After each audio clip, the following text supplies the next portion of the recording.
Boa noite, irmãos. Antes de lermos a palavra do Senhor, quero apenas relembrar os irmãos, o aviso que dei pela manhã. No próximo domingo nós estaremos celebrando a Santa Ceia do Senhor pela manhã. Culto pela manhã e não no culto à noite, mas domingo que vem, no culto pela manhã, nós estaremos celebrando a Santa Ceia. Vamos ficar de pé, onde vamos abrir a nossa Bíblia no Evangelho de João, capítulo 10, e eu lerei do verso 22 até o verso de número 30. Evangelho de João, capítulo 10, do verso 22 ao 30. Diz assim a palavra do Senhor. Celebrava-se em Jerusalém a festa da dedicação. Era inverno. Jesus passeava no templo, no pórtico de Salomão. Rodearam-no, pois, os judeus e o interpelaram. Até quando nos deixarás a mente em suspense? Se tu és o Cristo, dize-o francamente. Respondeu-lhes Jesus: Já vos disse, e não credes. As obras que eu faço em nome de meu Pai testificam a meu respeito. Mas vós não credes, porque não sois das minhas ovelhas. As minhas ovelhas ouvem a minha voz, eu as conheço e elas me seguem. Eu lhes dou a vida eterna, jamais perecerão, e ninguém as arrebatará da minha mão. Aquilo que meu Pai me deu é maior do que tudo, e da mão do Pai ninguém pode arrebatar. Eu e o Pai somos um. Vamos orar.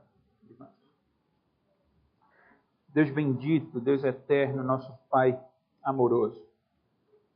Te agradecemos por estarmos nesse dia do Senhor, agora de tarde, início de noite, na Tua presença, te cultuando, te adorando, na beleza da Tua santidade, Senhor.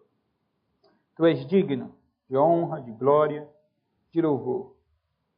Tu criaste, Senhor, todas as coisas, Tu tens mantido a Tua criação, e ainda tens se revelado a nós como Pai amoroso, aquele que nos sustenta, aquele que nos alimenta e que provê tudo o que é necessário, Senhor, para a nossa vida física, material, principalmente para a nossa vida espiritual, Senhor. Tu és o nosso bom pastor, que nos alimenta com a palavra viva. Tu és aquele que tem nos mantido em Ti mesmo, por causa do Teu amor, por causa da Tua misericórdia, do Teu favor. E por isso, Senhor, nos reunimos, uma reunião solene, num culto festivo, para assim, Senhor, nos alegrarmos na Tua presença, não com uma alegria carnal, mas com a alegria do Espírito, com o nosso coração cheio de gratidão, porque o que o Senhor fez por nós foi algo que não temos palavras, Senhor, para expressar. Porque outrora estávamos mortos nos nossos delitos e pecados, não podíamos ir até o Senhor, mas o Senhor nos alcançou com o Teu Evangelho, abriu a nossa mente, nos fez compreender os Teus planos e assim nos prostrarmos diante de Ti, confessando os nossos pecados e depositando toda a nossa fé, a nossa esperança no Teu Filho, no nosso Salvador bendito, Jesus Cristo. Sê conosco, Senhor, nesse momento, perdoa os nossos pecados, Senhor, não temos justiça própria, Pai. Sabemos que estamos aqui por causa da Tua graça, por causa de Cristo. Por isso Te cultuamos, por isso nos reunimos. Sabemos, Pai, que ainda pecamos, erramos e falhamos, e assim pedimos humildemente perdão pelos pecados que o Senhor conhece muito bem. Tu és aquele que sonda mentes e corações. Tu és aquele de quem ninguém, Senhor, pode esconder algo. Então que o Senhor tenha misericórdia de nós. E nos dê a graça, Senhor, de nesse momento de culto, sermos abençoados por Ti, por meio da pregação da Tua palavra. Santifica-nos, Senhor, na verdade, a Tua palavra é verdade. E esta porção, Senhor, seja explanada por mim, pregada com graça, com verdade, na dependência, na autoridade do Teu Espírito. Que a Tua igreja seja edificada, confrontada, confortada, seja animada, Senhor, encorajada a permanecer nos caminhos do Senhor. E se há alguém no nosso meio que ainda não Te conhece, que ainda não se confiou a Cristo, salva, Senhor. Traz salvação esta noite, faz um milagre, tirando, Senhor, homens, mulheres, das mãos do diabo, como o Senhor fez conosco, e trazendo-os para a Tua presença, para Ti mesmo, Senhor. Abençoe os enfermos também da Tua igreja. Em nome de Jesus, aqui nós choramos. Amém. Os irmãos podem sentar. Irmãos, a nossa vida cristã, a nossa caminhada com o Senhor, que diz respeito às nossas responsabilidades diante de Deus, são para nós, para os crentes, para as ovelhas de Cristo, são prazerosos.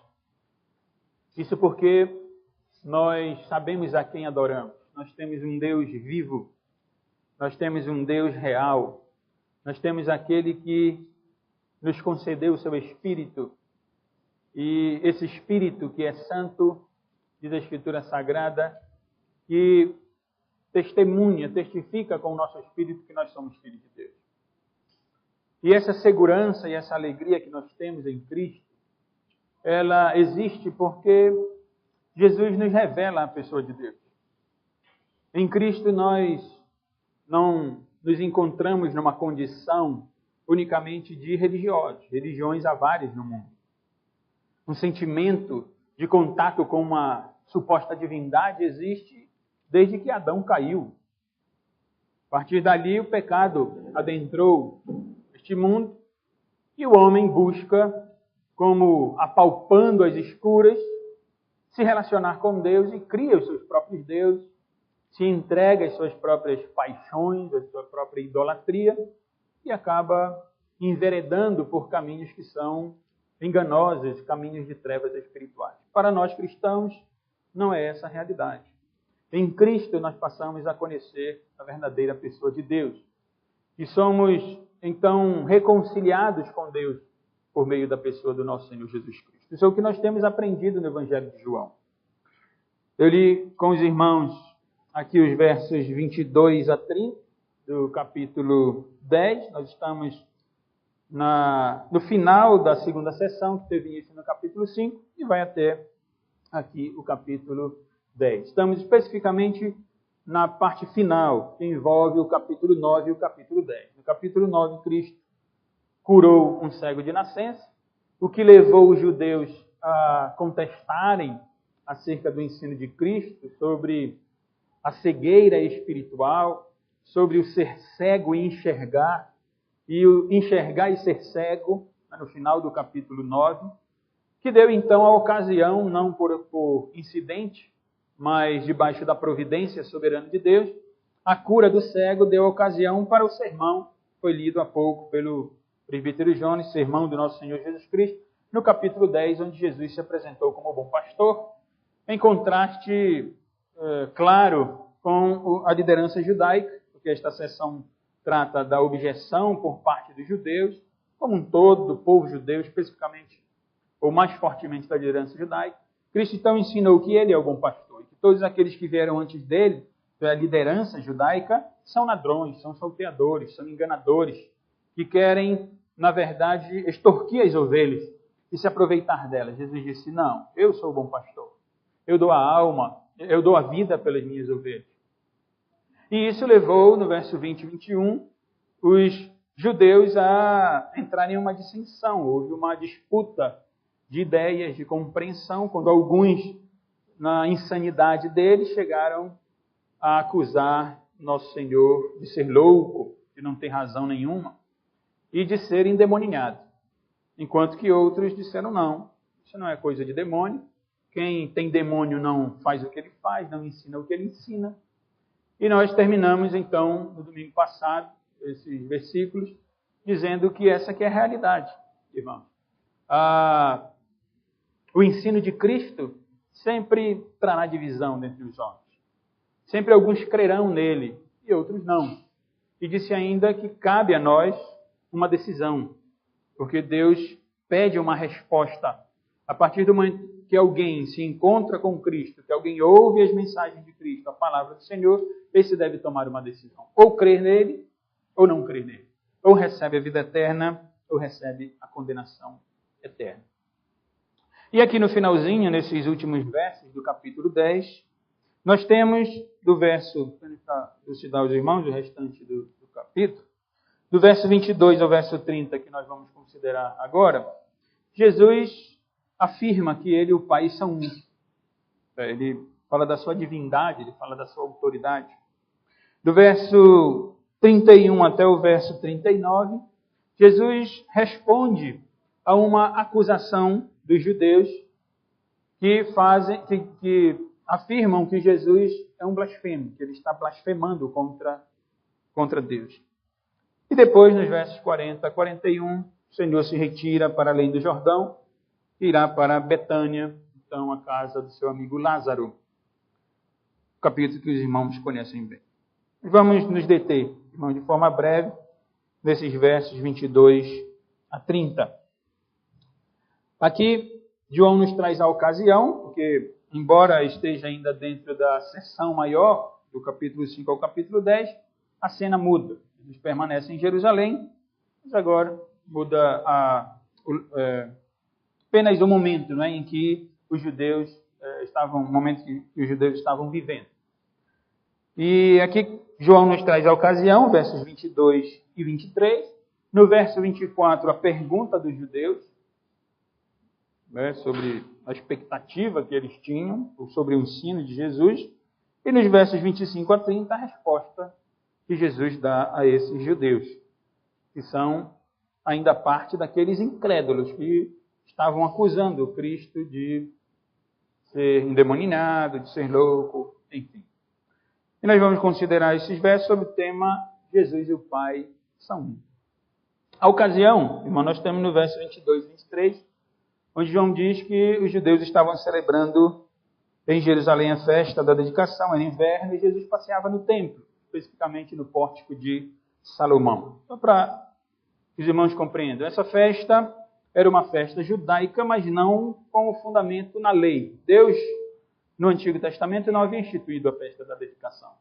A festa da dedicação consistia numa comemoração judaica estabelecida no ano 165 a.C., onde os judeus traziam à memória a vitória dos Macabeus. Os Macabeus, ou especificamente Judas Macabeu, que era um judeu piedoso em Jerusalém, cuja família se revoltou contra Antíoco Epifânio, que era o rei da Síria em dois séculos antes de Cristo. Mais ou menos 2 séculos antes de Cristo. Essa família foi corajosa, usada pelo Senhor em certo sentido, para então lutar contra Antíoco Epifânio e vencer então a luta contra o rei da Síria. Naquela ocasião, 2 séculos antes de Cristo, um pouquinho mais, a Síria é que dominava Jerusalém. A Síria tinha o controle sobre os judeus. E o rei da Síria, Antíoco Epifânio, queria transformar Jerusalém em uma cidade grega, uma cidade pagã.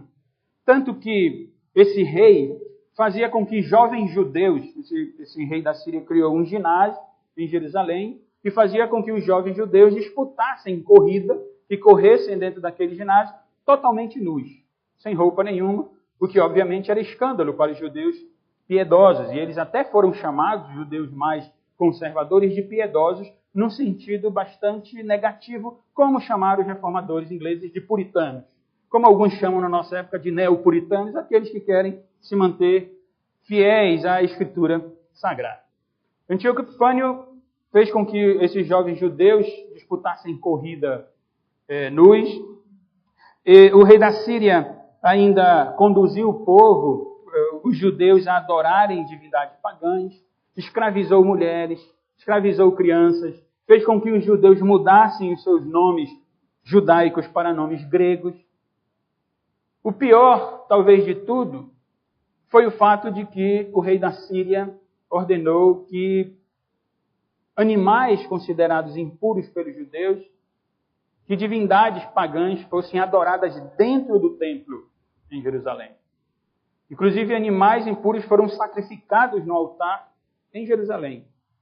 E manuscritos do Antigo Testamento também eram totalmente destruídos por esse rei.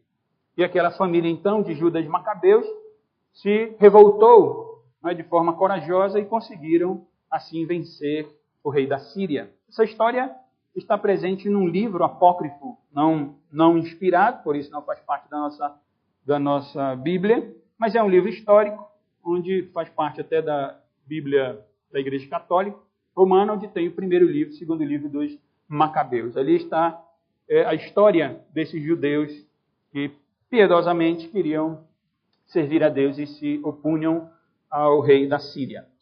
Nisso consistia a festa. A festa da dedicação era uma festa de reconsagração ou de consagração do templo. E não era uma festa, como eu disse, estabelecida pela lei. Por isso, os judeus, diferente das leis estabelecidas por Deus no Antigo Testamento, quando eles tinham que ir a Jerusalém para a festa, nessa festa os judeus não precisavam ir a Jerusalém, onde quer que eles estivessem, comemoravam a festa da dedicação ou da reconsagração ou da consagração do templo. Aqui João nos diz que essa era a festa. Alguns anos havia passado entre as festas anteriores do capítulo até essa festa aqui. João não nos diz nada entre essas duas ocasiões, mas agora ele nos traz a informação de que havia essa festa. E era inverno, porque a festa era comemorada por volta do dia 25 de dezembro, onde havia uma festa entre os judeus com muita comida e as crianças recebiam presentes também em ocasião daquela festa. O texto nos diz que era inverno, era tempo chuvoso. E Jesus estava passeando no templo. Para nós, passear dá uma ideia de um pouco de ociosidade, né? Ele estava caminhando pelo templo e ele se encontrava no pórtico de Salomão, no portal, o local de entrada do templo. E os estudiosos dizem que era original, inclusive, da época dos reis, quando o templo de Salomão foi erigido. É o portal, o pórtico, o portal é o local de entrada. Havia colunas, é um local coberto, sustentado por colunas. É aquele portal, Mosqueiro tem a entrada lá, né? Aquele portal lá, é mais ou menos isso, só que coberto, onde os judeus, em época de inverno, adentravam para poder se guardar do mau tempo. Talvez essa razão prática de Jesus estar ali no templo naquele momento. Porque ele estava se protegendo da chuva, enfim, do inverno. Mas, por ser festa e por ter muitos judeus ali, prefiro crer que Cristo foi ali para ensinar novamente, né? Não reconhecido pelos judeus, mas dentro da ocasião, tanto que ele faz isso aqui, quando os judeus, então, no verso 25, no verso 24, fazem uma roda, um círculo de João que eles rodearam-no.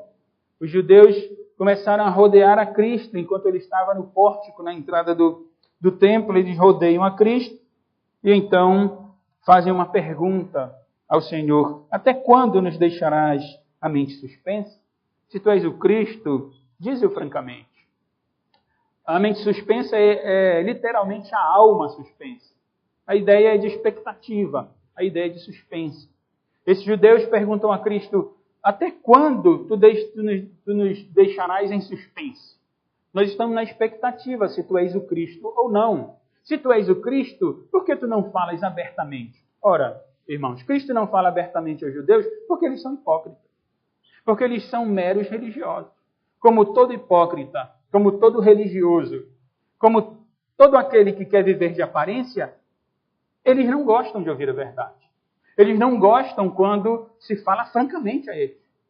Por isso, Jesus não falava francamente. Ele havia falado de forma muito clara: eu sou o Cristo, para a mulher samaritana, por exemplo. Quando a mulher samaritana disse: olha, virá o Messias, Christos, o Cristo. Jesus disse: é o que fala contigo, sou eu. Mas para os judeus, e a samaritana, só para lembrar os irmãos, não era considerada por esse povo como povo de Deus. Mas Jesus, a ela, falou francamente. A eles não, porque Jesus sonda o coração deles. E esses judeus, eles não perguntam a Cristo, eles não vão a Cristo perguntando: se tu és o Cristo, fala francamente. Por que tu nos deixas na expectativa? Por que tu fazes suspense? Eles não fazem essa pergunta a Cristo com o intuito de prostrar-se diante dele, com o objetivo de adorá-lo, com o objetivo de reconhecê-lo como Senhor, com o objetivo de reconhecê-lo como Messias, como aquele que viria para implementar o seu reino. Essa talvez seja uma outra razão de Cristo não falar francamente também, porque esses judeus esperam um Messias político, alguém que os tire de sob o jugo romano. E Cristo não vem para isso. O reino dele não é desse mundo. Eu dizia, esses judeus não fazem a pergunta a Cristo porque querem se prostrar a ele, porque querem adorá-lo, porque querem reconhecê-lo. Não. Eles fazem a pergunta a Cristo, como toda a sessão nos mostra, porque querem encontrar um erro em Cristo. Porque querem acusá-lo de blasfêmia. Veja o verso 33. Os judeus disseram a Jesus: não é por obra boa que te apedrejamos, e sim por causa da blasfêmia. Pois sendo tu homem, te fazes Deus a ti mesmo. Esse é o objetivo deles. Eles fazem uma roda mesmo. Eu imagino que Cristo esteja caminhando, e então os judeus começam a fazer um círculo, e então querem acusá-lo dentro do templo de blasfêmia para levá-lo à condenação e para a morte. Esses judeus não são piedosos, não, irmãos. E nós temos a resposta. Temos que nos deter um pouco mais, até a própria estrutura do texto nos conduz a isso. No verso 25 até o verso 30. E há algumas verdades aqui que são confortadoras para nós, que somos cristãos e ovelhas de Jesus Cristo. A resposta de Jesus, primeiro no verso 25, diretamente aos judeus, diz: olha, eu já vos disse e não credes. As obras que eu faço em nome de meu Pai testificam ao meu respeito. Eu já disse que eu sou o Cristo. Vocês não acreditam, vocês não creem. Jesus fala da sua obra, dos seus feitos, o que Jesus tinha realizado até aqui. Jesus, no capítulo 9, tinha curado um cego de nascença. No capítulo 8, ele tinha perdoado uma mulher adúltera. No capítulo 5, no capítulo 6, ele havia alimentado a multidão faminta. E no capítulo 5, início da sessão, ele havia curado um homem enfermo. Havia mais de 38 anos, nem podia andar o homem. Essas são as obras de Cristo. E as obras de Cristo, diz o Senhor, testificam que eu sou o Messias, que eu sou o Cristo. E não apenas as obras de Jesus, mas o seu próprio ensino. Mas eles não criam. Eles ouviam, mas não queriam ouvir. Eles viam as obras, mas não queriam ver. Eles ouviam o ensino, mas não queriam ouvir. Jesus já tinha deixado claro a eles que ele é o Messias. Para os irmãos visualizarem aqui mesmo no texto, no capítulo 5, no verso, na ocasião lá da cura do homem enfermo, no capítulo 5, verso 24, Jesus disse: em verdade vos digo, quem ouve a minha palavra e crê naquele que me enviou tem a vida eterna. Não entra em juízo, mas passou da morte para a vida. Em verdade vos digo que vem a hora, já chegou, em que os mortos ouvirão a voz do Filho de Deus, e os que a ouvirem viverão. Porque assim como o Pai tem vida em si mesmo, também concedeu ao Filho ter vida em si mesmo e deu autoridade para julgar, porque é o Filho do homem. Ora, irmão, quem é que tem a autoridade? Senão o Filho do homem. Senão aquele a quem Daniel viu recebendo toda a autoridade da parte de Deus. O Messias prometido no Antigo Testamento. Ele disse que o Pai, Deus, lhe concedeu ter vida em si mesmo. Jesus tinha dito, eu tenho vida, sou eu quem dou vida verdadeira. Quem ouve a minha voz, recebe a vida eterna. No capítulo 6, no verso 35, Jesus disse, eu sou o pão da vida. E quem vem a mim jamais terá fome, o que crê em mim jamais terá sede. Eu sou o que sacia o homem. Sou eu. Capítulo 7, verso 37, Jesus exclamou, se alguém tem sede, venha a mim e beba. Quem crê em mim, como diz a Escritura, do seu interior fluirão rios de água viva. E João nos disse que ele falava acerca do Espírito de Deus. Aquele que recebe o Espírito de Cristo, esse tem vida verdadeira. Esse não tem mais sede, esse é totalmente saciado. Isso eu falei quando nós expusemos esses versos. No capítulo 8, verso 28, disse-lhe Jesus, quando levantardes o Filho do Homem, então sabereis que eu sou. Eu sou.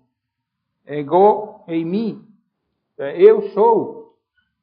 Uma conjugação verbal que os judeus não faziam, para que não viessem a blasfemar. Mas Jesus diz com toda autoridade, eu sou. E quando preguei esse texto, disse aos irmãos, Jesus está dizendo, eu sou o Deus de Abraão, de Isaac e de Jacó. Eu sou Yahvé, aquele que apareceu a Moisés. Eu sou aquele que deu a lei a Moisés. Eu sou o Deus verdadeiro. E aquele que me enviou está comigo, não me deixou só, porque eu faço sempre o que lhe agrada. No verso 42, ainda do capítulo 8, Jesus disse, eu vim de Deus e aqui estou, pois não vim de mim mesmo, mas Ele me enviou. E no capítulo 10, aqui mesmo, nós estamos estudando, Jesus disse no verso 7, em verdade vos digo, eu sou a porta das ovelhas. Verso 9, eu sou a porta, se alguém entrar por mim será salvo, entrará e sairá e achará pastagem.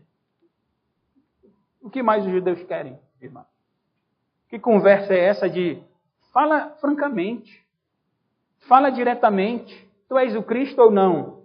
Ora, bastava olhar para as obras do Senhor, bastava ouvir os seus ensinos, para que eles crescem. Por isso a resposta de Jesus no texto que nós estamos estudando é, já vos disse e não credes. E no verso 26 ele diz, vós não credes porque não sois das minhas ovelhas.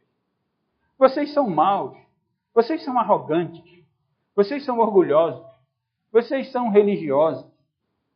No capítulo 8, Jesus tinha dito a esses judeus, vocês são filhos do diabo. Vocês não creem porque vocês não ouvem a minha voz. As minhas ovelhas, diz Jesus no verso 27, ouvem a minha voz. Eu as conheço e elas me seguem. Aqui paremos um pouco, não é? E reflitamos se nós somos ovelhas de Cristo mesmo.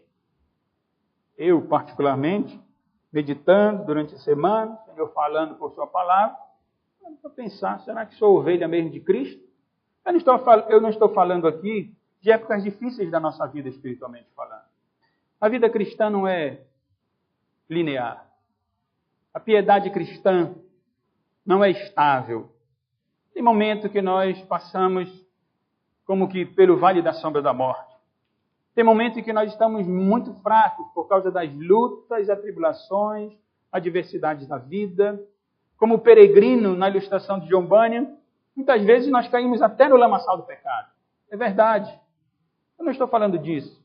Todos nós, sem exceção, em momentos da vida cristã, nós quase que caímos de um prédio de não sei quantos andares, não é? E não somos esborrachados no chão, porque a mão do Senhor nos sustenta. O Espírito de Deus, como Cristo mesmo disse, nos dá vida. Aquele que vai a Cristo não sente mais sede, não sente mais fome. Pode chorar, pode passar por luta e passa mesmo. Não estou falando disso. Eu estou falando, o Jesus se refere aqui, né? Eu quero refletir, é se nós ouvimos a voz de Cristo.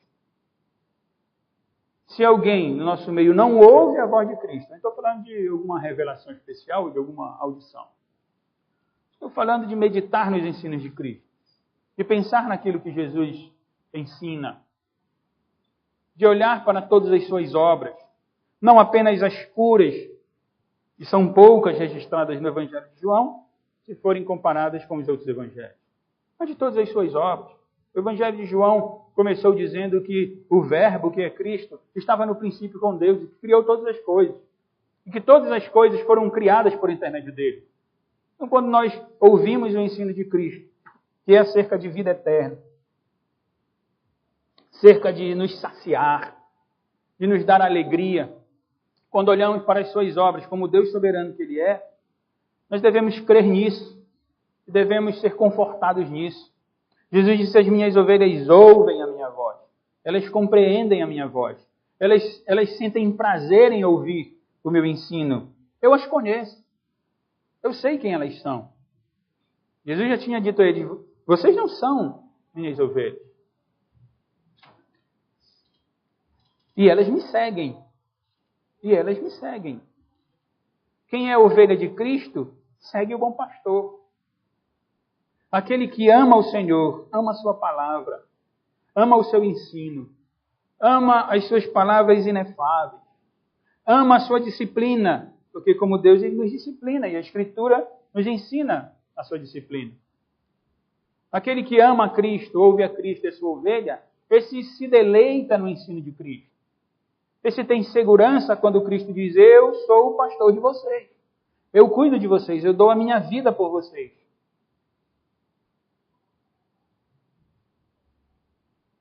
Jesus continua e diz: eu lhes dou a vida eterna, verso 28.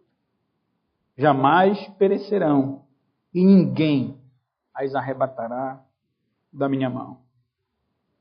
Que segurança, não é, irmão? Nós temos em Jesus Cristo. Que segurança nós temos no Senhor. Eu lhes dou a vida eterna. Vida eterna que não diz respeito apenas ao momento após a segunda vinda de Cristo, mas vida eterna que tem o seu início a partir do momento em que, pela obra do Espírito Santo, nós nos prostramos diante do Senhor. E diferentemente desses judeus, nós não batemos no peito com arrogância, buscando justiça própria, buscando nos justificar diante de Deus por sermos filhos de fulano, filhos de ciclano, como eles se orgulhavam de serem filhos de Abraão. Mas nós nos prostramos diante de Deus, reconhecemos toda a nossa pecaminosidade, toda a nossa miserabilidade. E a justiça de Deus é nos mandar ao inferno se Ele quisesse. Mas nós nos prostramos humildemente, reconhecendo a Cristo, dizendo: Senhor, obrigado pela salvação na cruz do Calvário. Obrigado pela morte substituta, porque eu deveria estar na cruz do Calvário sendo abandonado por Deus. Eu que deveria experimentar o inferno, o abandono total de Deus. Mas Cristo foi à cruz do Calvário para morrer no meu lugar. Isso me leva a glorificar a Deus, a exaltar a Deus, a agradecer ao Senhor, porque Ele me dá vida eterna. A vida eterna é uma garantia àqueles que seguem a Cristo, àqueles que conhecem ao Senhor. Jesus diz: jamais perecerão. Jamais perecerão espiritualmente falando, porque morrerão, deverão enfrentar ainda esse inimigo. E ninguém as arrebatará da minha mão. Ninguém.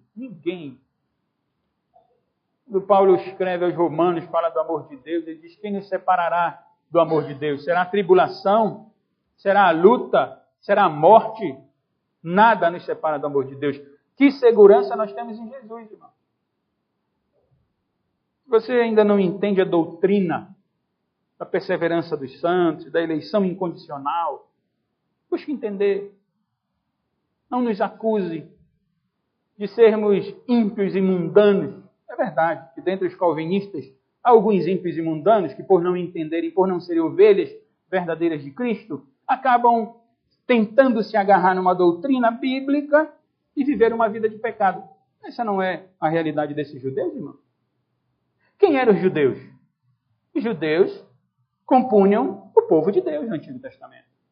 Os judeus eram aqueles, hoje pela manhã eu fiz referência a essa realidade, os judeus eram aqueles, falando de uma forma geral, a nação judaica, o povo judeu, os judeus eram aqueles que foram escolhidos por Deus, não porque antes eram numerosos, não porque tinham justiça própria, mas porque Yahvé, o Senhor Deus Todo-Poderoso, condescendeu em escolher Abraão, fazer um pacto com ele e com a sua descendência.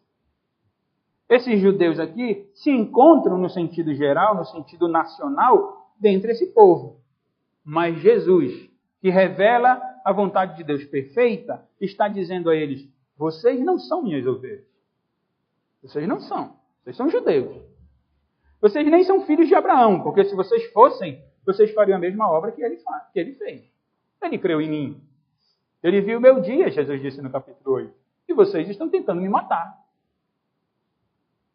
Então eu dizia, eu sei que existem alguns calvinistas que acabam vivendo uma vida ímpia, achando que, Deus me escolheu, Deus me salvou, eu estou dentro da igreja, eu sou crente desde pequenininho, papai e mamãe são piedosos, então eu vivo a minha vida e eu vou ser salvo mesmo. Essa não é a doutrina bíblica. O que Jesus tinha dito, as minhas ovelhas ouvem a minha voz e elas me seguem. As ovelhas de Jesus seguem a Jesus. As ovelhas de Jesus querem agradar ao seu pastor e querem viver para o seu pastor. Mas eu estou no verso 28, na segurança. Eu dizia, se você ainda não entende essa doutrina, busque a graça de Deus para entender. Essa doutrina é confortadora para nós. Jesus diz, eu lhes dou a vida eterna. Nós temos a vida eterna. É por isso que o crente tem a certeza da sua vida eterna. É porque ele não olha para si. Eu disse há pouco que a vida cristã não é estável. Se eu olhar para mim mesmo, irmão, eu vou duvidar da minha salvação. Eu vou duvidar da vida eterna. Eu vou duvidar da obra do Espírito Santo na minha vida. Porque eu falho. Porque eu erro. Porque eu não cumpro a lei. Mas eu olho para Cristo. Eu olho para aquele que garante a vida eterna. Aquele que me ensina por meio da sua palavra. Aquele que me exorta por meio da sua palavra. A quem eu quero ouvir. A quem eu quero me submeter. Como apóstolo Paulo, o que eu quero fazer eu não faço. Essa é a realidade de todo crente. O que eu não quero fazer, eu faço. O que eu quero fazer? Agradar a Deus, servir ao Senhor, viver para Ele inteiramente, mas não faço, não consigo. O que eu não quero fazer, que é pecar, errar, falhar, eu faço. Paulo era assim. O crente mais piedoso que você conhece também vive essa realidade. Todos nós passamos por isso, mas a nossa segurança está em Cristo. Jesus diz, jamais perecerão, e ninguém as arrebatará da minha mão. Ninguém nos tirará de Cristo. Ninguém, irmão. Nem o diabo pode nos arrancar do Senhor. Ele diz ainda no verso 29, aquilo que meu Pai me deu, o seu rebanho, as ovelhas, é maior que tudo. Em que sentido? No sentido em que isso é o mais precioso para mim. Ele não tinha acabado de, pelo menos aqui na narrativa, embora tenha passado alguns anos, na narrativa, ele acaba de proferir o sermão do bom pastor. Ele diz, o que o Pai me deu, isso é o que é mais precioso para mim. São as minhas ovelhas. Vocês não são as minhas ovelhas. Vocês não creem no que eu digo. E da mão do Pai ninguém pode arrebatar. Por isso ele diz, ninguém pode arrebatar da minha mão, porque ele e o Pai são um só. Porque eu e o Pai somos um. Jesus fala que há uma perfeita harmonia entre ele e Deus.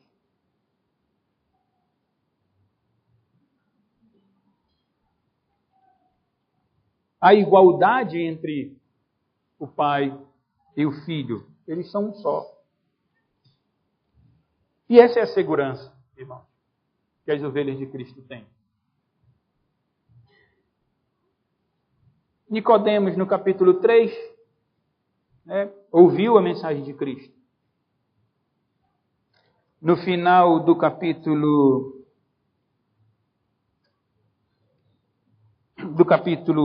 7, ele estava ali e demonstrou uma conversão. Quando lemos no verso 50 do capítulo 7, Nicodemos, um deles que antes fora ter com Jesus, perguntou-lhes: acaso a nossa lei julga um homem sem primeiro ouvi-lo e saber o que ele fez? Nicodemos quis não, ele se opôs à liderança judaica. Quando naquela cúpula queriam prender a Cristo, Nicodemos disse: peraí, mas esse homem aqui... E calaram Nicodemos, né? Mas ele parece ter sido convertido de fato. A mulher samaritana também é ovelha de Cristo. O homem que estava enfermo no capítulo 5, acusado pelos judeus de quebrar o mandamento do sábado, também era ovelha de Cristo. A mulher adúltera do capítulo 8 é ovelha de Cristo. O cego, a quem Jesus se revelou como Filho do Homem, no capítulo 9, é ovelha de Cristo. Por quê? Porque o Pai, Deus, deu Nicodemos, a mulher samaritana, o cego, o paralítico, deu a Cristo. Isso fica mais claro no capítulo 17, irmão, na oração sacerdotal. Jesus ora a Deus Pai. Capítulo 17 de João: tendo Jesus falado estas coisas, levantou os olhos ao céu e disse: Pai, é chegada a hora. Está prestes a ir ao Calvário. Glorifica teu filho, para que o filho te glorifique a ti. Ele está orando por si mesmo, não é? Pai, glorifica o teu filho, chegou a hora, eu vou ser glorificado. E no verso 2, Jesus diz: assim como lhe conferiste autoridade sobre toda a carne, ao filho, a mim, a fim de que ele conceda a vida eterna a todos os que lhe deste. Então, Deus Pai tem um rebanho, um número de pessoas, um número de homens e mulheres, os quais, soberanamente, Deus escolheu para dar a Cristo, dentre a humanidade caída, descendentes de Adão. Deus escolheu um número, Deus Pai, que então entregou a Cristo. E Jesus, na sua oração sacerdotal, diz: Pai, tu me deste toda a autoridade, e por isso eu te peço, Senhor, leve a bom termo os teus planos, a fim de que eu conceda a vida eterna. Eu vou ao Calvário para dar a vida eterna àqueles a quem tu me deste. No verso 6, ainda do capítulo 17. Manifestei o teu nome aos homens que me deste do mundo, eram teus. Tu me confiaste, e eles têm guardado a tua palavra. Porque as ovelhas de Jesus ouvem o pastor e o seguem. Eles guardam a palavra de Cristo. No verso 9, é por eles que eu rogo. Não rogo pelo mundo. Eu não rogo por aqueles que não são meus. Eu não rogo por aqueles que tu não me deste. Ele não roga pelos judeus arrogantes, incrédulos, que ouvem o ensino de Jesus, mas não creem em Jesus. Não é por esses que Jesus está rogando. Por aqueles que me deste, porque são teus. Ora, todas as minhas coisas são tuas e as tuas coisas são minhas, e neles eu sou glorificado. Verso 11. Já não estou no mundo, mas eles continuam no mundo, ao passo que eu vou para junto de ti. Pai Santo, o Senhor Jesus diz: guarda-os em teu nome, que me deste, para que eles sejam um, assim como nós. Que segurança, não é? Jesus intercede. Aí alguns dizem: não, mas espera aí. Alguns dizem: não, Jesus aqui está orando pelos seus apóstolos. Ele escolheu os seus apóstolos, então ele se revelou aos seus apóstolos, os apóstolos vão dar continuidade, e então Jesus ora por eles, e diz: olha, tu me deste esses apóstolos. Jesus não está orando por outros. Ora, irmão. No verso 20, Jesus disse: não rogo somente por estes, mas também por aqueles que vierem a crer em mim. Sou eu, você. Não rogo somente por estes, mas também por aqueles, eu estou no capítulo 17, mas também por aqueles que vierem a crer em mim por intermédio da sua palavra, a fim de que todos sejam um, e como és tu, ó Pai, em mim, e eu em ti, também sejam eles em nós, para que o mundo creia que tu me enviaste. Para concluir, capítulo 24. Pai, a minha vontade é que onde eu estou, estejam também comigo os que me deste, para que vejam a minha glória que me conferiste. Porque me amaste, quando? Antes da fundação do mundo. Foi lá, antes da fundação do mundo, que o Pai soberanamente, graciosamente, amorosamente, escolheu homens dentre a humanidade caída e entregou a Cristo. E deu a Cristo. E o Cristo, a segunda pessoa da Trindade Santa, que é um com o Pai, viria no final dos tempos, na plenitude dos tempos. Viria, nasceria de mulher, se humilharia, viria ao mundo para cumprir o seu ministério terreno, para ir à cruz, para ser morto, para então dar vida eterna àqueles que o Pai lhe deu antes da fundação do mundo. Isso é confortador para nós. Por isso, nós devemos nos alegrar no Senhor. Não é? Porque Jesus é o Cristo, irmãos. Essa é a nossa primeira lição. Quando os judeus perguntam, dize abertamente, tu és o Cristo? Jesus respondeu, eu já disse. Jesus é o Cristo. Eu comecei o sermão agora à noite dizendo que a nossa alegria, a nossa vida cristã, ela é segura em Jesus porque Ele nos revela a pessoa de Deus. É só o cristianismo que faz isso. Nenhuma outra religião, eu sei que hoje tem muita religião até que se dizem cristãs e nem são. Mas religiões que adoram Buda, que adoram Confúcio, que adoram outras divindades, Deus Baco e por aí vai.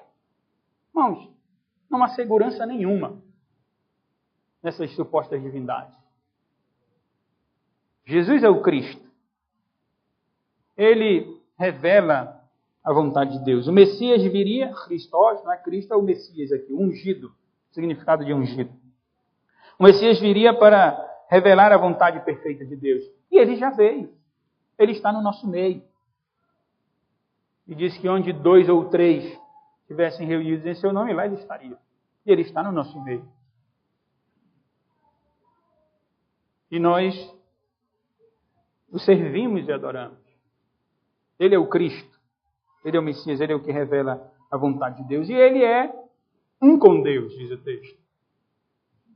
É a segunda lição. O que significa que nós não adoramos a um simples homem. Mas nós adoramos aquele que é o Deus homem. É o Filho do homem. É aquele homem, Deus, que recebeu toda a autoridade. Aquele que sonda mentes e corações. Aquele que em Apocalipse aparece com olhos como chama de fogo. Aquele que tem os seus pés firmes de bronze. Aquele que está junto àquele que está sentado no trono. E que recebe a adoração. Ele é o Cordeiro que recebe toda a adoração e é digno de louvor. Esse é o Cristo. Esse é o nosso Deus. Esse é o Messias. Ele e Deus são um. São duas pessoas distintas. Jesus diz, eu e o Pai somos. Então são duas. Eu e o Pai somos um. A perfeição. Mas não é uma pessoa só. É um único Deus. São duas pessoas distintas. A terceira também, que não sabe. Nós adoramos ao Deus homem, irmãos, que é o nosso Deus, é o nosso Senhor, é o nosso Salvador bendito. É a pessoa de Jesus Cristo.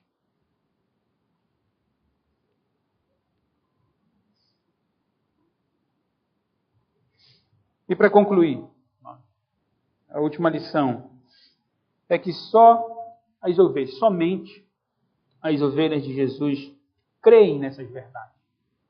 Somente as ovelhas de Jesus. Só os genuínos, verdadeiros seguidores de Cristo é que creem que Ele é o Messias, que Ele é o Salvador, que Ele é Deus homem, que Ele está presente no nosso meio.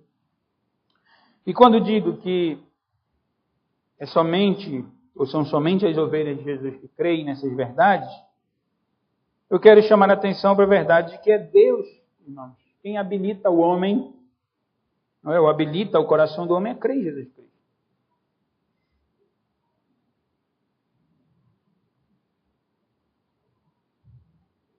E volto a dizer, por isso nós temos certeza da nossa salvação.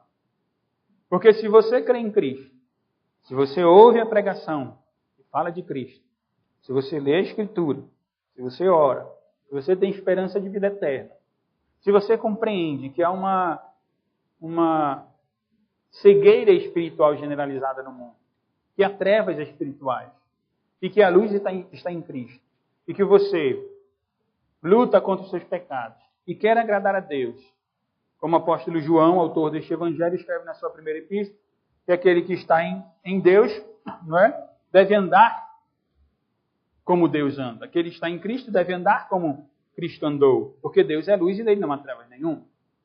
Se você compreende tudo isso, crê nisso, eu não estou falando, volto a dizer o que eu disse durante a semana, eu não estou falando aqui de perfeição cristã, porque não existe. Estou falando de luta espiritual, de querer agradar a Deus, de ouvir a voz do bom pastor e querer segui-lo. Se você faz isso, porque você foi alcançado pelo Espírito de Deus. Se você faz isso, é porque Deus iniciou a boa obra. E o apóstolo Paulo diz que ele está certíssimo de que a boa obra que o Senhor iniciou há de completar até aquele grande dia. É por isso que nós temos certeza da nossa salvação. Porque Deus nos habilitou a crer em Cristo. Para ser salvo, Deus não exige perfeição. Deus exige humilhação. Deus exige contrição. Deus exige reconhecimento da pessoa de Cristo. E ainda há uma outra aplicação, ou uma implicação melhor. É que nós não precisamos, porque Deus atua no coração do homem, porque Deus é que habilita o homem a crer, porque é Deus quem dá as ovelhas a Cristo. Como pregador, irmãos, eu não preciso usar técnicas de marketing. Eu não preciso usar técnicas da psicologia para atrair pecadores. Não, é Deus que habilita. Como os profetas do Antigo Testamento, os ministros da nova dispensação da graça, apenas devem dizer, assim diz o Senhor. E assim diz o Senhor, como nós acabamos de ouvir aqui. As minhas ovelhas, disse Jesus, ouvem a minha voz e me seguem, e eu as conheço. Eu sei quem são as minhas ovelhas. E eu não quero de modo nenhum, irmãos, nessa lição acerca da verdade de que é Deus quem habilita, de forma nenhuma, eu quero motivar os irmãos a uma vida negligente. Não, de forma nenhuma. Na verdade, eu quero motivar os irmãos. Se esforce. Se esforce. Você é responsável. Jesus disse, eu conheço as minhas ovelhas, elas ouvem a minha voz e me seguem. Então, siga Cristo. Siga Cristo, busque a Cristo, ame a Cristo, vá a Cristo. Não olhe para você, não. Eu sei que nós temos a forte tendência de, eu vou orar porque eu estou me sentindo bem. Então, estou bem, estou em paz com a minha esposa, tratei bem meus filhos, estou bem no trabalho, estou tudo direitinho, então eu vou orar. E quando nós estamos errados, e em alguma área nós vamos estar mesmo, aí nós não queremos ir a Deus, porque estamos olhando para nós. Não interessa, vá a Cristo, se humilhe a Cristo, e aí sim, o Espírito de Deus, que é concedido por Cristo a nós, testifica, juntamente com o Espírito de Deus, que nós somos filhos de Deus. E aí temos a segurança, eu sou ovelha de Cristo. Eu ouço a voz de Cristo, eu amo a voz de Cristo. Eu quero ouvir a voz de Cristo em todo momento. Então faça isso. Pela Escritura, viu? Vá querer ouvir nada por aí. Na Escritura, na pregação da Escritura, na sua leitura, meditação. Deus vai falando conosco e faça isso. Ouça a Cristo, ame a Cristo, se entregue a Cristo, porque essa é a vontade do Senhor, essa é a segurança que temos, que Ele e o Pai são um só. Ele é o próprio Deus, Ele e Deus estão em perfeita harmonia, têm igualdade perfeita, e assim vamos caminhando até o momento em que Cristo nos tomar para si, ou o momento em que Ele retornar em glória. Então terá o seu aprisco todinho com as suas ovelhas. Deus nos abençoe. Vamos ficar de pé, eu presbítero Joênio, escolha um hino, um cântico, nós vamos louvar ao Senhor, orar, encerrar o culto.